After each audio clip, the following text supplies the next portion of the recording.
We now return to Mysteries of the Universe, the Dharma Initiative.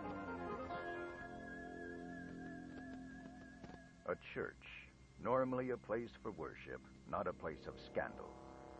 This church in Los Angeles has always been regarded as a sanctuary for the mind and spirit. Perhaps there is a secondary element to this church that our researchers pray to uncover. Mysteries of the Universe has discovered that this church has quite a large collection basket. Records state that this church has received funds upward of $1.5 million from a private organization. Observe the octagonal logo in the upper right corner. This is the same image found on the job posting. We have found hundreds of invoices for enough supplies to sustain a colony for quite some time. But not all items purchased make sense. Strange requests and purchase orders that cover the most unusual spectrum of mystery. 1.4 tons of seeds, ammunition for M1 carbines, pneumatic tubing, animal care supplies, zookeeper supplies, electronics, televisions, speakers, wires, but enough to service a town. Electromagnetic coils and Tesla coils, psychotropic drugs, other pharmacological supplies, and soft restraints. Ostensibly, the church is responsible for the procurement of these strange wares. However, our reporters' investigation into the church's financial records have proven there is nothing unusual. Furthermore, a stunning discovery is that the church does not own the very land it sits on. Research into the landowner's name has led our intrepid team to discover a dizzying array of shell companies that have ordered all the unusual supplies. Our investigation brought us to this man, a behavioral psychologist who works at a Los Angeles clinic.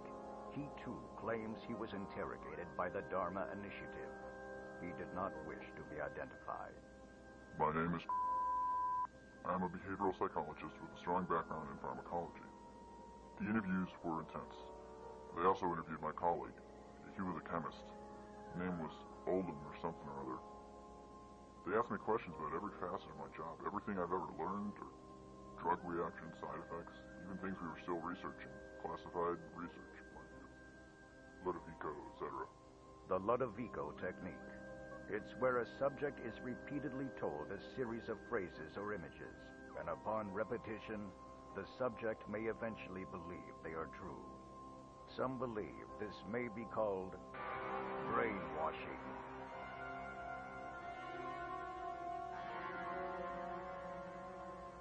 Oldham went, but I considered everything, and I didn't think it was a humanitarian mission at all. When it came to my ethics and values, it crossed the line. I thought it was a cult. Not religious, but certainly had the same feel and actions of a cult. Ammunition, drugs, tranquilizers, but perhaps the strangest of all, submarine fuel. What type of organization would maintain and operate a submarine fleet? Why would they need one? The only time a submarine is used for clandestine purposes and operations is to sneak in and out of contested waters under the cover of liquid night. During World War II, submarines were regularly used for transport to areas in the non-industrial locations in the South Pacific not suitable for large ships. Many of these vessels were lost at sea. But could they also be stolen or bought on the black market by the Dharma Initiative? Seemingly limitless resources and tendrils that touch every corner of society. More when we return.